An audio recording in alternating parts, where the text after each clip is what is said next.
Welcome to the Privacy News Online Weekly Recap, where we bring you the latest privacy news stories from around the world. My name is Brian Tong, and I'm your host. Here we go with the latest from Privacy News Online. UN human rights experts condemn China's new national security law for Hong Kong. Human rights experts from the United Nations have published a 14-page letter expressing concern that China's new national security law violates human rights in Hong Kong. Since China started imposing the new national security law, dozens have been arrested, and the UN is concerned that the arrested will have their human rights violated. This isn't the first letter that the UN has sent China. The letter noted that China had ignored previous inquiries too. Welcome to the quantum internet with privacy guaranteed by the laws of physics. As quantum computing becomes reality and a quantum internet of interconnected quantum devices come to fruition, there's an interesting implication for privacy. Thanks to the observer effect, those on a quantum internet would know whether an encryption key or quantum packet has been spied on, because such observation notably modifies the qubits or quantum bits being sent. So, it's no surprise that countries around the world are piling money into quantum networks research. SaveOnlineFreeSpeech.org lets you comment against Trump's Censor the Internet executive order. Digital rights advocacy group Fight for the Future has been driving comments to the FCC with a campaign on their new site, SaveOnlineFreeSpeech.org. The FCC had a call for public comments regarding President Trump's Censor the Internet executive order, which seeks to strip away key free speech legal protections for websites and usher in a new era of government-backed internet censorship. The comment period ended September the 17th, and now we will wait to see what the FCC will do. So, PNO wants to know, should social media platforms be forced to police and censor their content to avoid legal trouble? Hey, comment below and your comment could be read during next week's episode. If we read your comment, you'll get 1 month free of VPN service from private internet access so you can bypass censorship on the internet. Last week, we asked you, do you believe that Edward Snowden should be pardoned? In response, David Rivard commented, yes, he should be. It was a moral dilemma for him, stay quiet, knowing that everyone is spied on, and trying to live with it, or say the truth, and forever become a nuisance and a pariah in his own country. Thanks, David, for sharing your answer, and since we read your comment, you'll be receiving a 1 month of free VPN subscription to private internet access.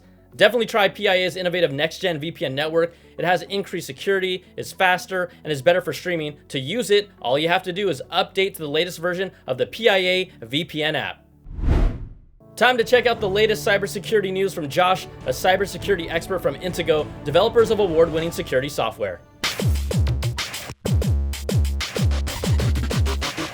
Here are this week's top cybersecurity stories, brought to you by Intego.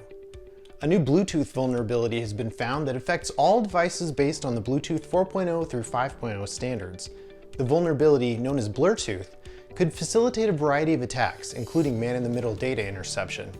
Patches aren't available yet, so to protect yourself, only pair Bluetooth when you're sure nobody else and no other Bluetooth devices are near you.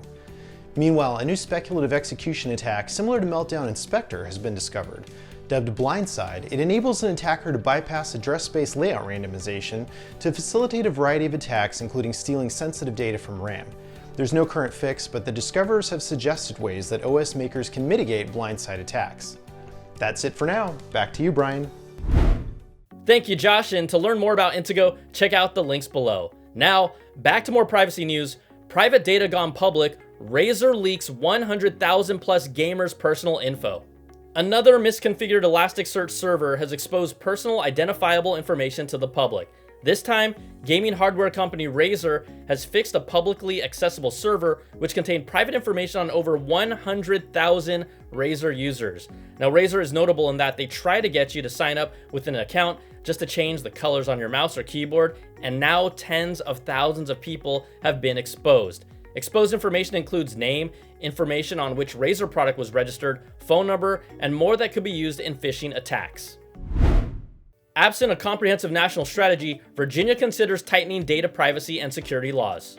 Virginia is joining states like New York, New Jersey, Nevada, Maine, Massachusetts, and others in seeking privacy and security legislation similar to Europe's GDPR or California's CCPA. There are a handful of such bills in the Virginia General Assembly which are being considered by the Joint Commission on Technology and Science. Increasingly, individual states are moving forward on privacy laws because there isn't a federal law yet or even one on the horizon. Spain's new Who Defends Your Data report shows robust privacy policies but crucial gaps to fill. The Edicas Foundation in Spain has released a Who Defends Your Data report, which highlights the privacy policies and actions of key tech companies in Spain. Notably, the report highlights how or if the companies protect user privacy when a government request comes in. Now, the report looked mostly at telecom companies, but also included rental and secondhand marketplace apps. While Edicas Foundation noted the policies have improved since last year, there's still a lot of progress to be made. Now it's time for Privacy Talks. Privacy Talks brings you interviews between Privacy News Online's Caleb Chen and influencers, activists, and experts from pro-privacy organizations around the world. So let's go to Caleb, who recently caught up with Alex Kehaya from Orchid to talk about decentralized VPN and its many uses. Check out the link in the description to watch the full interview, but for now, it's highlight reel time.